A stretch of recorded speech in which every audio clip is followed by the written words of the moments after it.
기도하고 말씀 나누도록 하겠습니다. 하나님 감사드립니다. 하나님의 은혜 속에 우리를 부르시고 축복하심을 감사드립니다.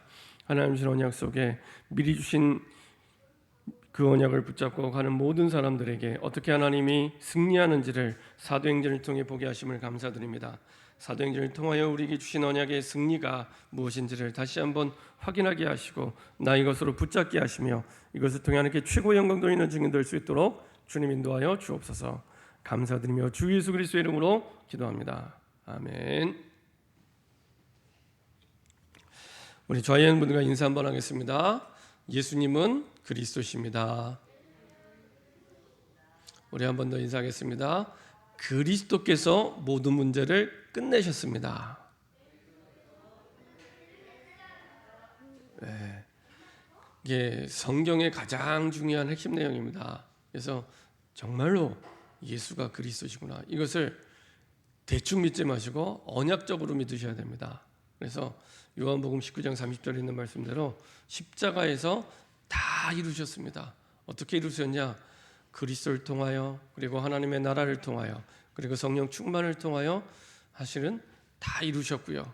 그리고 세계복음화를 두고 우리를 불러주셨습니다. 그래서 우리 인생의 모든 문제를 끝내신 것은 세계복음화의 증인으로 서라고 하나님 우리를 그렇게 축복하시고 인도해 주신 겁니다. 그래서 뭐만 하면 되냐? 이제 한 가지입니다.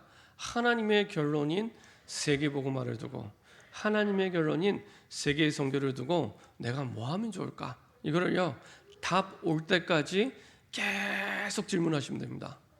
그것만 하시면 됩니다. 세계복음화를 두고, 세계복음화를 두고, 세계 선교를 두고 내가 뭐 하면 좋을까?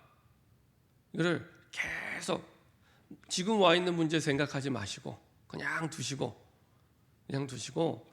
세계 복음화를 두고 세계 선교를 두고 하나님 내가 뭐 하면 좋겠습니까?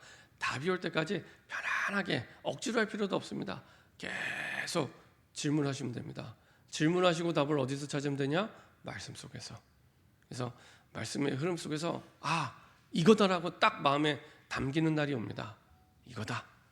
세계복음화 두고 내 남은 생애에 이거 하라고 부르셨구나. 이거다라고 올 때까지 계속 질문하시면 됩니다. 그걸 보고 1000명 이렇게 합니다. 하나님이 내게 주신 명령. 이거는 하나님이 내게 주신 절대 명령이기 때문에 사람이 막을 수 없고, 환경이 막을 수 없고, 문제가 막을 수 없고, 어려움이 막을 수 없습니다. 그 1000명 앞에는요, 뭐가 없다, 뭐가 있다, 뭐가 된다, 안 된다, 아무 의미 없습니다. 물론 하나님의 자녀가 돼서도 그리스도 안에서는 아무 의미 없습니다. 내가 뭐 한다, 안 한다, 된다, 안 된다, 아무 의미 없습니다. 복음 안에서 안 되는 건 없습니다. 하나님의 시간표만 있을 뿐. 그렇죠? 하나님의 시간표. 그 속에서 내가 인도받으면 되는데, 지금 이제 내 기준으로 생각을 하다 보니까 이게 된다, 안 된다, 어렵다, 쉽다, 이 모든 내용들이 사실은 나오게 됩니다. 그래서 다 내려놓고 한 가지만 질문하시면 됩니다. 꼭 기억하시기 바랍니다. 세계복음화를 두고 하나님 내가 뭐 하면 좋겠습니까? 이것만 계속 질문하세요. 다른 질문 안 하셔도 됩니다. 지금 문제가 있거나 없거나 아무 상관없습니다. 오히려 세계복음화를 두고 그걸 질문하며 인도받을 때 그 문제는요, 더 빨리 뛰어넘게 됩니다. 그래서 선교는 해도 되고 안 해도 되고 그런 거 아닙니다. 지난번에 말씀드린 대로 선교는 하나님의 결론입니다. 마태복음 24장 14절 우리가 한번 확인해 보도록 하겠습니다. 마태복음 24장 14절. 왜 말씀을 보냐면 언약적 확신이 없으면 반드시 흔들립니다. 그러면 이제 머리로는 알겠는데 확신이 없게 됩니다. 마태복음 24장 14절입니다. 특별히 마태복음 24장 25장은 마태복음의 계시록이라고 얘기합니다. 마태복음의 계시록. 그 가운데 마태복음 24장 14절입니다. 한 목소리로 합독하겠습니다. 이 천국 복음이 모든 민족에게 증언되기 위하여 온 세상에 전파되리니 그제야 끝이 오리라. 뭐 이전에 여러 가지 말세에 나타날 그 현상에 대해서 앞부분에 쭉 얘기를 합니다. 뭐 난리와 난리 소문을 듣겠으나 너희는 삼가 두려워하지 말라. 이런 일이 있어야 돼. 아직 끝은 아니니라. 민족이 민족을, 나라가 나라를 대적하여 일어나겠고 곳곳에 기근과 지진이 있으니 이 모든 것은 재난의 시작이라. 어쩜 그렇게 지금과 똑같은지. 너희를 환란에 넘겨 그때 사람들이 너희를 환란에 넘겨주겠으며 너희를 죽이리니 너희가 내 이름 때문에 모든 민족에게 미움을 받으리라. 정말로 맞아요. 그때 많은 사람이 실족하게 되어 서로 잡아주고 서로 미워하겠으며 거짓 선지자가 많이 일어나 많은 사람을 미혹하겠으며 불법이 성함으로 많은 사람의 사랑이 식어지리라. 근데 그게 문제가 아니란 얘기입니다. 그리고 나서 뭐라고 말씀하시냐? 14절에 이 천국 복음이 모든 민족에게 증언되기 위하여 온 세상에 전파되리니 그제야 끝이 오리라. 이렇게 말씀하고 있습니다. 모든 민족에게 천국 복음이 증언될 때 끝이 오게 됩니다. 그렇죠? 기준을, 결론을 거기에 두고 모든 걸 해야지. 그렇지 않으면 아까 앞부분에 말씀드린 뭐 난리와 난리, 소문, 뭐 재난, 기근, 지진 올 때마다 계속 흔들리는 거예요. 이게 크게 봐서 그렇지 개인적으로 보면 개인적인 문제입니다. 올 때마다 흔들리는 겁니다. 기준이 마태복음 24장 14절이 아니에요. 그러면 계속 흔들리는 겁니다. 올 때마다 흔들리는 겁니다. 언제까지요? 담 내릴 때까지. 결론 내릴 때까지 흔들리는 겁니다. 마태복음 24장 14절에 천국 복음이 모든 민족에게 증언되기 위하여 온 세상에 전파되리니 그제야 끝이 오리라. 하나님의 결론은 변함이 없습니다. 우리는 흔들리는 갈대처럼 마음이 늘 바뀔 수 있지만 하나님은 절대 바뀌는 법이 없습니다. 내가 믿든지 안 믿든지 하나님의 결론은 세계복음합니다. 믿으면 누리면서 가고요. 믿지 않으면 눌리면서 가게 됩니다. 그래서 선교는 해도 되고 안 해도 아닙니다. 절대 배법. 그렇죠? 여기에 우리의 정체성이 있고 여기에 우리의 모든 일과 삶이 여기에 방향 맞춰져 있고 여기에 걸려 있습니다. 내가 믿으면 누리면서 가는 것이고 안 믿으면 누리면서 가는. 그렇죠? 하나님의 길은 변함없기 때문에 하나님의 결론은 변함없기 때문에 우리의 언약의 여정을 이 세계복음화 세계선교라는 그 결론을 두고 계속 하나님이 이끌어가고 계신 겁니다. 선교를 놓치면 어떻게 됩니까? 우리 한 번 더 확인해 보겠습니다. 출애굽기 1장 8절입니다.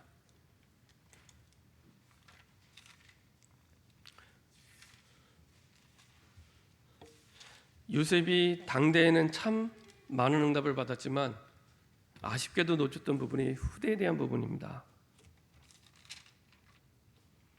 자, 출애굽기 1장 8절입니다. 같이 한 목소리로 합독하도록 하겠습니다. 출애굽기 1장 8절입니다. 요셉을 알지 못하는 새 왕이 일어나 애굽을 다스리더니. 오랜 세월이 지났는데 요셉을 알지 못하는 새 왕이라는 얘기는 언약 없는, 복음 없는 그런 왕이 애굽에 일어나게 됩니다. 본격적으로 핍박을 당할 수밖에 없겠죠. 당연히 노예될 수밖에 없고 포로될 수밖에 없고 속국될 수밖에 없습니다.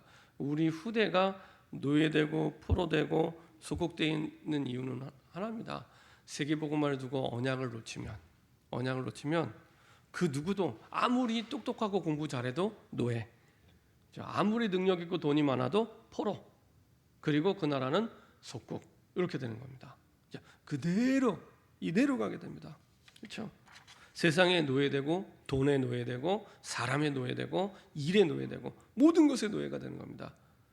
그걸 세상적인 표현을 하면 이제 중독이죠. 중독.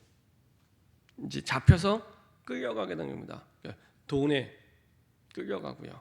그 다음에 이제 일에 끌려가고요. 사람에 끌려가기 시작합니다. 그래서 내 모든 기분, 마음, 일들이 거기에 막 좌우되는 거예요. 복음에 좌우되는 게 아니고 말씀에 좌우되는 게 아니고 거기에 막 올라갔다 내려갔다 롤러코스터 타는 신앙이 되는 겁니다. 그래서 반드시 선교를 회복할 이유가 있습니다. 마태복음 28장 16절 20절 의심하는 제자들이 있음에도 불구하고 의심 없애고 와라 말씀 안 하셨다니까요. 우리가 문제가 있잖아요. 문제 없애고 세계복음화에 형편되면 세계복음화에 그런 말을 하신 적이 없습니다. 그렇죠? 있는 그대로 오면 됩니다. 있는 그대로. 의심하는 제자들이 있음에도 불구하고 너희는 가서 모든 족속으로 가서 제자 삼아라. 근데 복음서의 마지막에 다 똑같아요. 모든 민족, 만민, 땅끝. 똑같습니다. 모든 민족, 만민, 땅끝. 예수님이 부활 승천하시면서 마지막에 하신 말씀이 똑같아요. 모든 민족, 만민, 땅끝. 왜냐? 마태복음 24장 14절 하나님의 결론이기 때문에. 사도행전 2장 9절부터 11절 보니까요. 마가다락방 모인 사람들에게 첫 판부터 하나님의 응답을 주셨습니다. 초청한 적도 없는데 15나라 사람들이 와서 응답을 받게 됩니다. 그것도요, 놀라운 것. 마가다락방에 모인 사람들이 이 사람들의 난곳 방언으로 말하기 시작합니다. 복음을 말해야 되는데 이 마가다락방에 모인 사람들 대부분이 제자들이 갈릴리 출신이고 사실은 힘이 없고 연약한 사람들이잖아요. 아시고 이 사람들의 난곳 방언으로 복음을 들을 수 있도록, 말씀을 들을 수 있도록 준비하고 역사하시죠. 이만큼 하나님은 선교를 두고 세계복음을 두고 모든 걸 준비하게 하십니다. 연약하면 강하게 하시고 부족하면 채우셔서, 사실은 빛의 경제 응답도 선교에 대한 언약을 바르게 붙잡을 때 응답받게 되는 겁니다. 처음부터 사도행전 11장 19절 20절 보니까 사실은 한 절의 차이, 작은 차이인데 영원한 차이가 됩니다. 한번 볼까요? 사도행전 11장 19절 20절입니다. 작은 차이가 영원한 차이가 됩니다.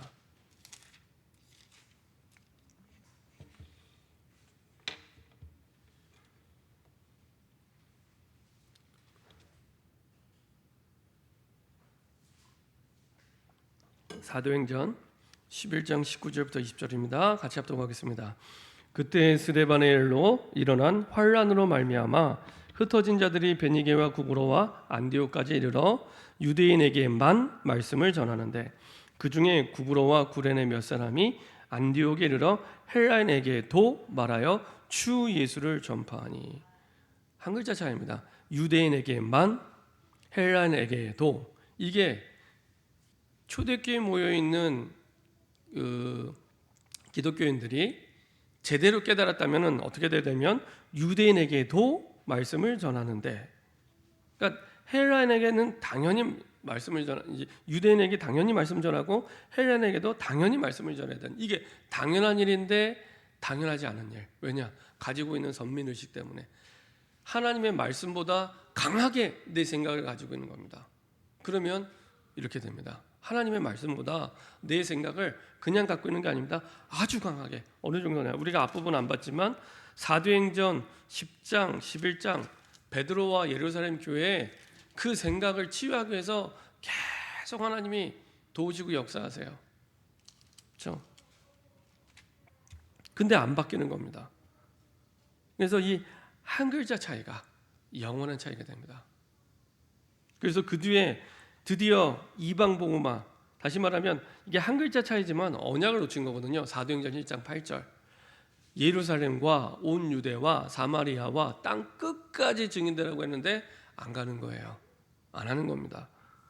근데 이제 헬라인에게 어쩔 수 없이 환란 때문에, 스데반의 일로 일어난 환란 때문에 흩어졌는데 소발의 쥐밟기식으로 이제 헬라인에게 복음을 전한 겁니다. 근데 하나님이 얼마나 기뻐하셨던지 그때부터 성경은 뭐라고 표현되어 있냐? 21절에 주의 손이 그들과 함께 하심에 수많은 사람들이 믿고 주께로 돌아오고, 23절에 그가 이르러 하나님의 은혜를 보고, 막 하나님의 은혜가 보이고요. 그리고 그때 드디어 시대적인 전도자 사울이 등장하게 됩니다. 그렇죠? 그리고 큰 무리를 가르치고 그때야 비로소 그리스도인이라, 그때야 비로소 진짜 그리스도인, 진짜 크리스찬이 되는 겁니다. 그렇죠? 그리고 온 천하에 흉년이 들었는데 오히려 안디옥 교회 사람들은 예루살렘 교회를 돕죠. 코로나로 전 세계가 힘든데 오히려 돕는 자가 됩니다. 그렇죠? 그리고 아예 나중에 그 선교 회복을 두고 아예 교회를 세우죠. 예루살렘 교회를 모교회로 한 안디옥 교회를 새롭게 세우게 됩니다. 그래서 최초로 이방 선교를 시작한 교회입니다. 최초로. 그래서요, 사도행전 13장에서 이후로는 예루살렘 교회는 더 이상 거의 등장하지 않습니다. 이게 어떤 의미가 있느냐?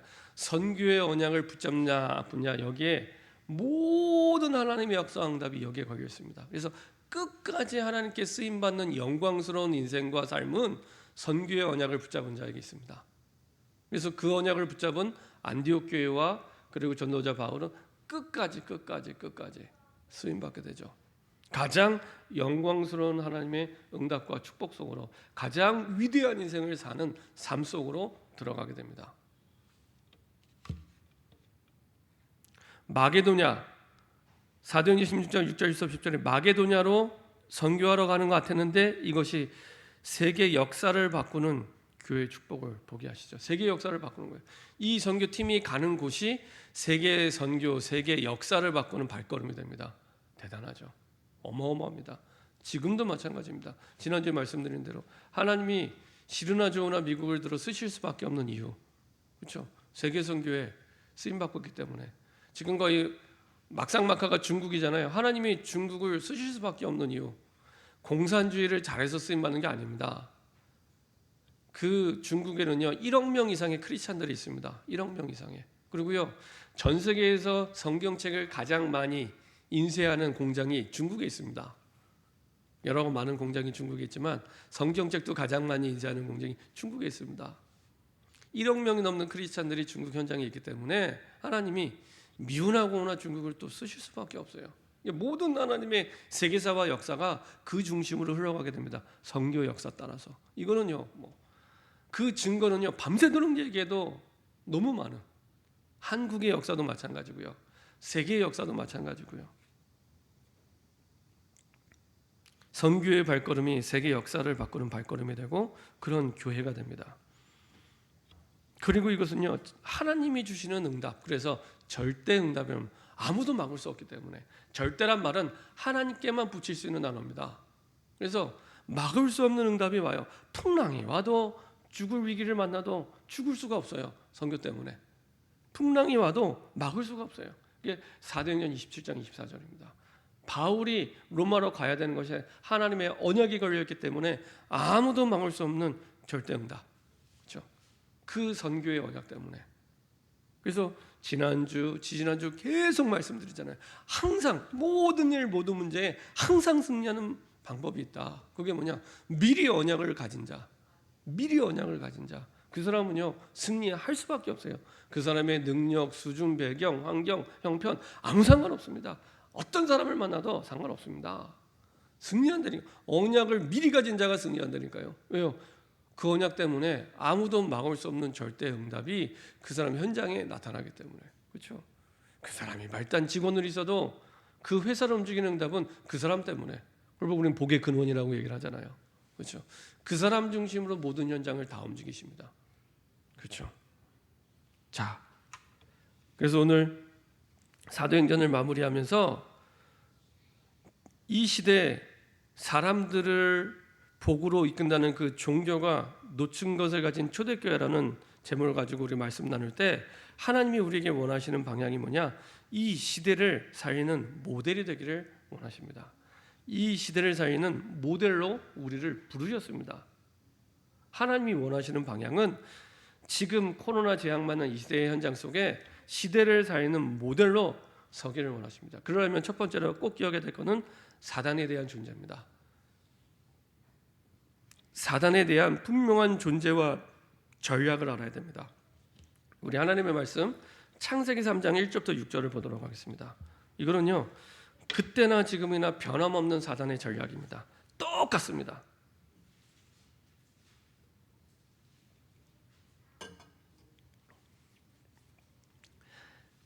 창세기 3장 1절부터 6절에 처음으로 인간이 범죄하고 타락하고 하나님을 떠날 때 어떻게 떠나는지, 그 처음으로 범죄하고 떠날 때랑 똑같이 지금도 사단이 역사하고 범죄하게 만들고 하나님을 떠나게 만듭니다. 똑같습니다.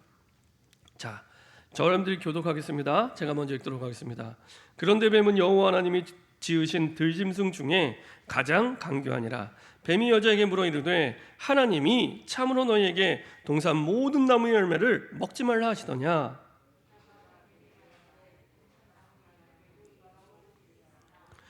동산 중앙에 있는 나무의 열매는 하나님의 말씀에 너희는 먹지도 말고 만지도 말라 너희가 죽을까 하노라 하셨느니라. 너희가 그것을 먹는 날에는 너희 눈이 밝아져 하나님과 같이 되어 선악을 알 줄 하나님이 아심이니라.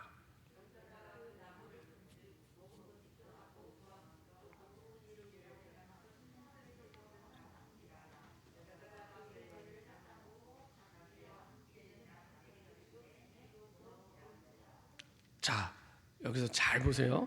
첫 번째로 사단의 전략입니다. 창세기 3장 1절부터 4절을 보면은 사단이 아담 하와를 알고 하나님의 말씀을 변질시킵니다. 아담하고 하나님의 말씀을 못 들은 게 아닙니다. 들었는데 대충 들었어요. 대충 들은 증거, 자기 생각, 하나님 말씀 플러스 자기 생각을 가지고 판단하고 선택합니다. 보세요. 3장 1절에 뱀 속에 들어간 사단의 질문 자체가 틀린 질문입니다.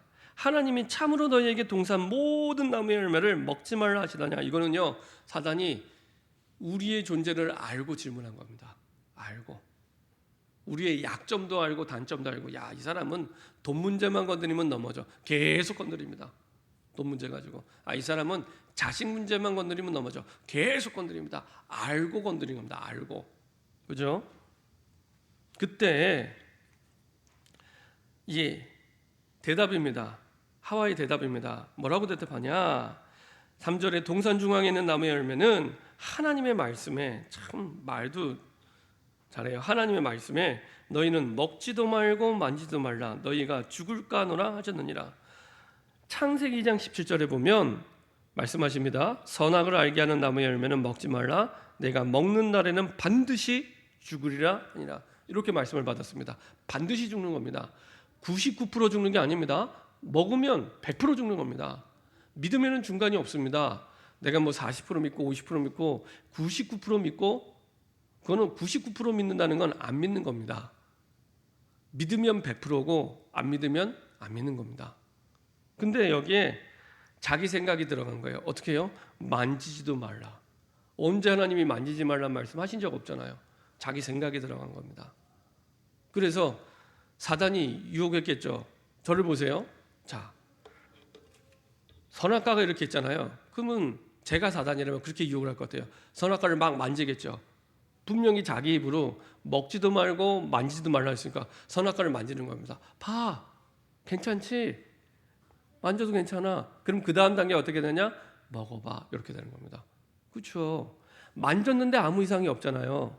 그러면은 사단 말이 맞다고 생각이 되는 겁니다. 그럼 그 다음 말도 맞다고 생각을 하는 겁니다. 그 다음 말도 먹어봐. 봐, 안 죽네? 네 말이 틀렸어. 아니야, 먹어도 돼. 이렇게 되는 겁니다. 그래서 4절에 뱀 속에 들어간 사단이 하나님의 말씀을 180도 뒤집어 버립니다. 뱀이 여자에게 이르되 너희가 결코 죽지 아니하니라. 하나님은 반드시 죽으리라 이렇게 말씀하셨는데 사단은 결코 죽지 아니하니라. 하나님의 말씀을 완전히 뒤집어 버립니다. 그래서요, 사람이 죄를 지을 때 갑자기 죄를 짓는 게 아닙니다. 하나님의 말씀을 변질시킵니다. 자, 변질했더니 드디어 두 번째 단계, 창세기 3장 5절에 보니까 이 뱀 속에 들어간 사단이 이렇게 얘기합니다. 너희가 그것을 먹는 날에는 너희 눈이 밝아져 하나님과 같이 되어 선악을 알 줄 하나님이 아심이라. 이제는 하나님의 말씀 변질하는데 이제 먹혀 들어간 거예요. 그 틈이 뭐냐? 자기 생각입니다. 자기 생각. 그게 먹혀 들어가니까 자기 메시지를 하는 겁니다. 사단이. 이제는 성경과 상관없이 메시지하는 겁니다. 먹혀 들어갔거든요. 자기 메시지 하는 겁니다. 성경에 안 나와 있는 표현이잖아요. 눈이 밝아져 하나님과 같이 되어 선악을 알게 할 줄 아니라. 그렇죠? 너희 눈이 밝아져. 그렇죠? 그럼 이전에 눈이 어두웠습니까? 아닌데 새로운 메시지에 눈이 열린 것처럼 막 깨달음을 주는 거예요. 대부분의 이단 사이비 그다음에 이런 뭐 신천지 가는 사람들 특징이 뭐냐면은 여러 가지 많은 상처로 힘들어하다가 새로운 깨달음에 눈이 열린 것처럼 이렇게 되는 겁니다. 성경에 안 나와 있는 내용을 가지고 딱 이렇게 너희 눈이 밝아져. 그리고요, 뭐냐? 하나님과 같이 되어 모든 종교의 가르침이 여기에서 나오게 됩니다. 그래서 모든 종교의 배후에는 반드시 사단의 역사가 있습니다. 반드시. 그래서 종교가 놓친 게 뭐냐? 사단의 존재를 놓친 겁니다. 사단의 존재. 그렇죠? 안 가르쳐줘요. 정확하게 사단의 존재에서 말하는 건 하나님의 말씀밖에 없습니다. 그 어떤 종교에서도 사단의 존재에 대해서 정확하게 얘기해 주지 않습니다. 하나님과 같이 돼요. 그렇죠? 너도 하나님이 될 수 있어. 불교에서 말하는 것처럼 네가 돌을 많이 닦으면 너도 보살 될 수 있어. 너도 부처 될 수 있어. 뉴에이지 사상처럼 너도 신이 될 수 있어. 이게 조금 세상적으로 바뀐 게 뭐냐? 자기 개발입니다. 자기 개발. 넌 할 수 있어. 하면 돼. 안 해봤잖아. 해봐. 하고 자기 개발서를 가지고 하나님 없이도 잘 될 것처럼 자꾸 얘기를 하는 겁니다. 부추기는 겁니다. 그렇죠? 완전히 세상의 메시지. 지금 서점에 가보세요. 1위부터 10위까지. 그렇죠? 어떤 메시지들이 사람들에게 힘이 되는지 해봐. 네 내면의 소리를 들어봐. 할 수 있어. 너는 잠재력이 무궁무진해. 막 이러면서 전부 뉴에이지 사상 속에, 그렇죠? 그런 노래와 문화와 책들과 그 속에서 계속 너도 하나님이 될 수 있어. 그러면서 뭘 흔들어 놓냐? 선악을 알 줄 하나님이 하시는 선악의 기준을 가장 중요한 가치관인 선악의 기준을 바꿔버리는 겁니다. 뭐가 선인지 뭐가 악한 건지 이게 바꿔버리는 거예요. 하나님이 보실 때 하나님의 말씀이 복음이 선이라고 하는 게 선인데 그게 아니에요. 세상 사람 보기에 내가 보기에 선이 되는 겁니다. 선악의 기준을 바꿔버리는 겁니다. 그래서 사람들이 죄를 지어도 죄의식을 느낄 수 없는, 죄에 대해서 무감각해지고 나중에 시간이 지나면 어떻게 되냐? 무기력해지고 무능력해지는 겁니다. 그렇게 바꿔버리는 겁니다. 그러니까 어떻게 돼요? 드디어 6절에 행동으로 옮기게 됩니다. 범죄하게 되죠. 그 다음 단계가 범죄입니다. 범죄. 하나님의 말씀에 대해서 불신앙하게 된 결과로 반드시 범죄하게 됩니다. 그 자체가 범죄죠. 성경에서 죄라고 하는 것은 하나님의 말씀에 대한 불신앙을 성경에서 죄라고 얘기하는 거거든요. 그 속에서 모든 현실적으로 나타나는 죄들이 나오게 됩니다. 그래서 어떻게 죄를 행동으로 오게 되냐? 이렇게 하나님의 말씀이 변질이 돼서 사단의 메시지, 세상의 메시지가 기준이 되다 보니까 눈이 바뀝니다. 일단 보는 눈이 바뀝니다. 그래서 어떻게 돼요?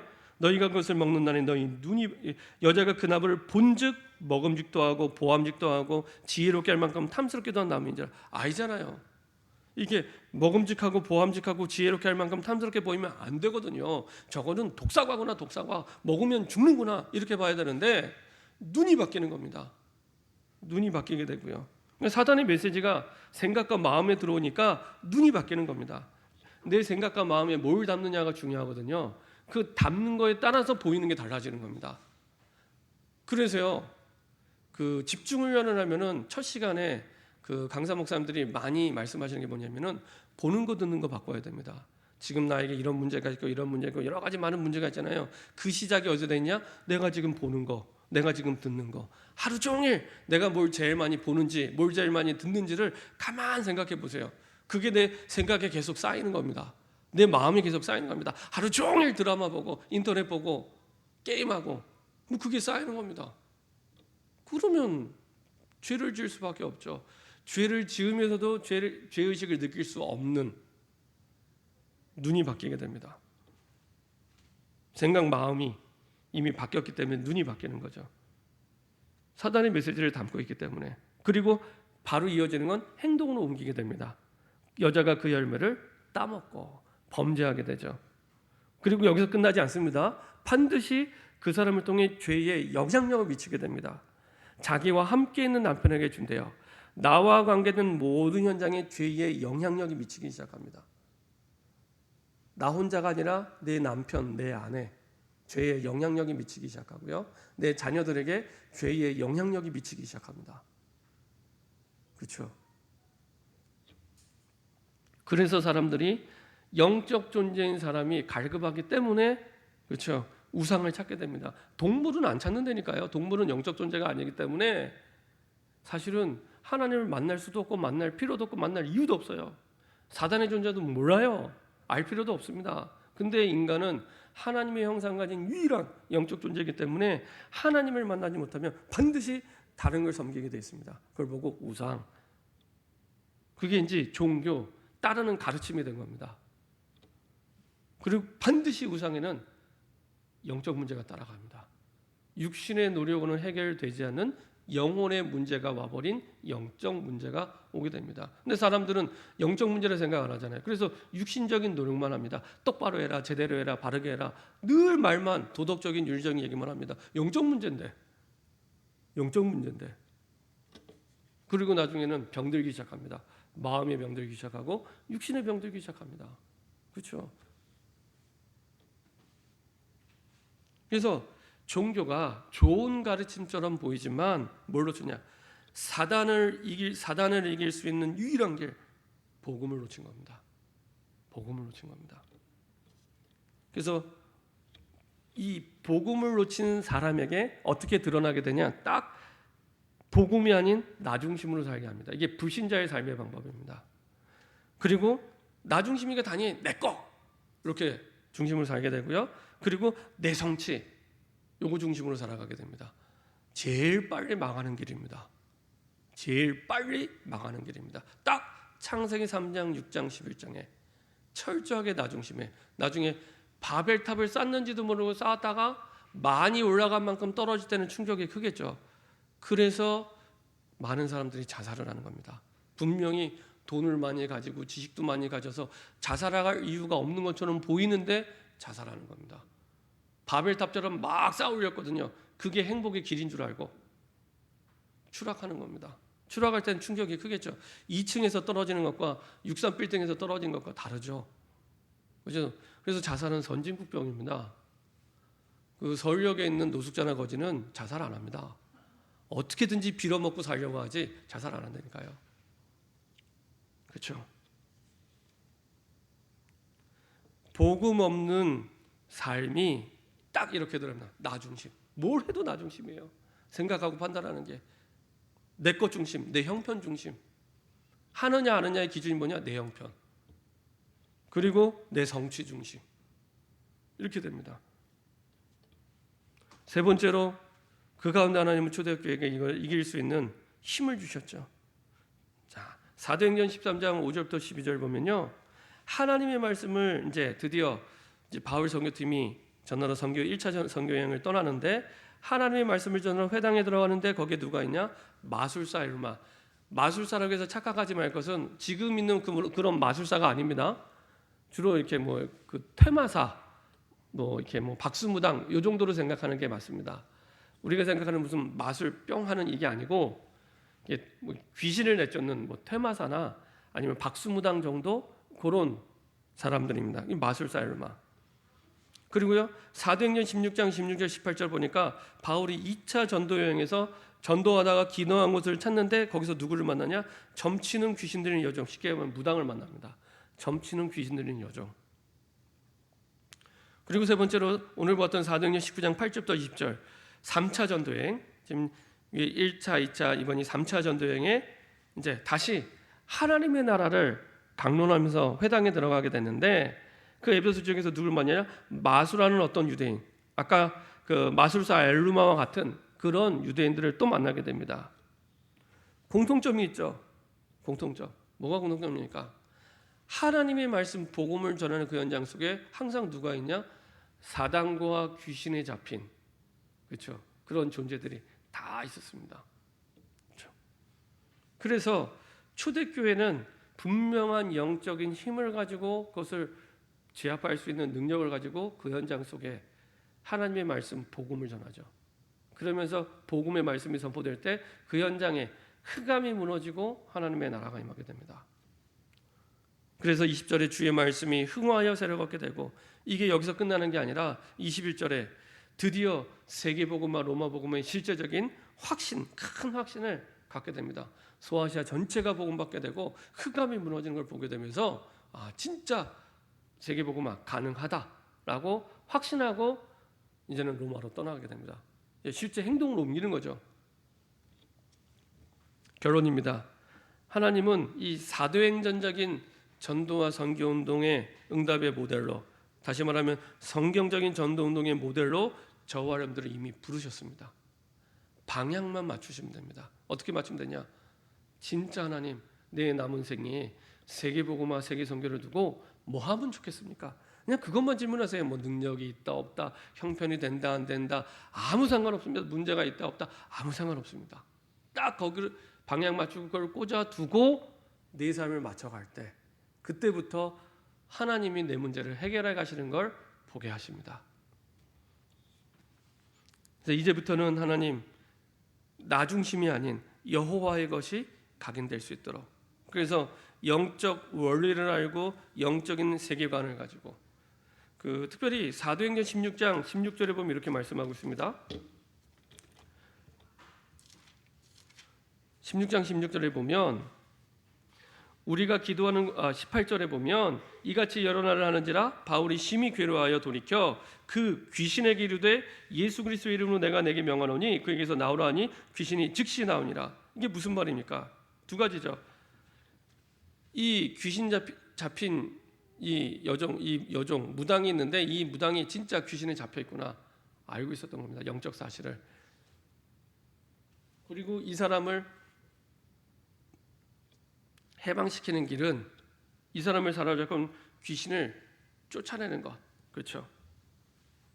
근데 그거는 그리스도의 이름으로만 가능하거든요. 그래서 이 영적 사실을 몰랐다면 성경이 그 여종에게 이르되 이렇게 표현해야겠죠. 근데 바울은 그 영적 사실을 알았기 때문에 성경은 뭐라고 표현하냐면 그 여종에게 이르되라고 표현을 안 하고 그 귀신에게 이르되 이렇게 표현합니다. 그리고 정확하게 사단과 귀신을 이길 수 있는 그리스도의 이름으로 딱 선포하고 명하게 되죠. 그때 떠나가게 됩니다. 그러면 뭐 말하지 않으면 안 떠나냐? 아닙니다. 확신하고 있으면 내가 말하지 않아도 떠나가게 되어 있습니다. 자, 이런 영적 원리. 그래서 사람하고 싸우지 마세요. 베드로전서 5장 8절에 뭐라고 말씀하고 있습니까? 너희 대적 마귀, 이렇게 표현합니다. 우리의 대적, 싸워야 될 대상은 우리가 불렀던 찬양 가사대로 사단 마귀지 사람이 아닙니다. 사람하고 싸우는 그때부터 사단에게 200% 속는다고 생각하시면 됩니다. 사단에게 200% 속는다 생각하시면 됩니다. 그 사람을 그렇게 만들 수밖에 없는 영적 배경, 영적 원리를 내가 모르고 있구나, 이거를 나타내는 겁니다. 그게 그렇죠. 진짜 영적 존재를 알고 영적 세계를 알고 영적 원리를 알면 이 사람하고 싸우는 게 아니라 그 사람을 잡고 있는 사단과 싸우는 영적 싸움을 하겠죠. 그렇죠. 영적 원리를 알고 분명한 영적 세계를 아는, 그래서 영적 세계가 바뀔 때 현실 세계도 바꿀 수 있습니다. 그래서 사단의 나라가 있고 하나님의 나라가 있고 이것을 바꿀 수 있는 게 복음밖에 없구나. 그렇죠. 그래서 우리가 할 일은 하나입니다. 여호와를 향한 집중입니다. 우리가 사도행전 1장부터 28장까지 많은 내용이 있지만 한 가지입니다. 진짜 하나님이 주신 언약을 가지고 마가다락방 모여서 여호와를 향하여 집중할 때 사도행전 2장부터 28장까지의 응답이 시간표에 따라서 나타나게 되는 겁니다. 사도행전 1장 안에 2장부터 28장까지의 모든 응답이 다 담겨 있습니다. 그렇죠?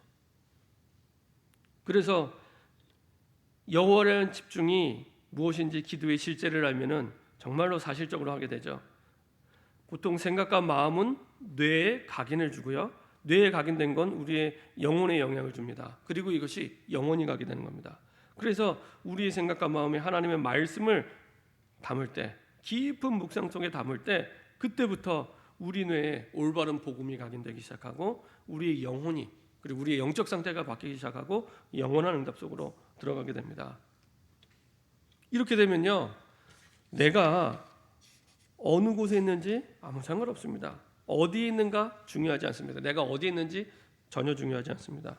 그리고 이걸 내가 실제로 들으면 내가 무엇을 가졌느냐 중요하지 않습니다. 세상의 행복의 기준은 소유에 있잖아요. 많이 가지냐 가지느냐. 진짜로 내가 이 비밀을 들으면 내가 무엇을 가졌느냐 중요하지 않습니다. 내가 어디에 있느냐 중요하지 않습니다. 어디에 있어도 괜찮고 아무것도 없어도 괜찮습니다. 이런 응답 속에서 하나님이 모든 것을 완전하게 인도하십니다. 그래서 하나님의 말씀 따라 그 흐름 속에서 하나님의 말씀이 내 삶에 편집이 되는 중요한 응답의 시간표를 누리게 됩니다. 그래서 이 속에서 내 삶의 모든 것이 나오면 됩니다. 그러면 됩니다. 그러면 하나님의 가장 좋은 것, 가장 중요한 응답을 누리는 증인으로 서게 될 줄 믿습니다. 그래서 사도행전에 우리에게 주셨던, 초대교회에 주셨던 그 증인의 응답이 저와 여러분들의 응답이 되기를 소원합니다. 기도하겠습니다. 하나님 감사드립니다. 종교가 놓쳤던 사단의 존재를 깨닫게 하시고 사단의 전략과 그리고 복음이 왜 필요한지 이유 있는 복음을 가지고 이제는 나 중심, 나의 것 중심, 내 성취 중심이 아니라 복음 중심으로 분명하게 응답받는 성경적인 전도운동의 모델로 증인으로 서게 허락하여 주옵소서. 감사드리며 주 예수 그리스도의 이름으로 기도합니다. 아멘.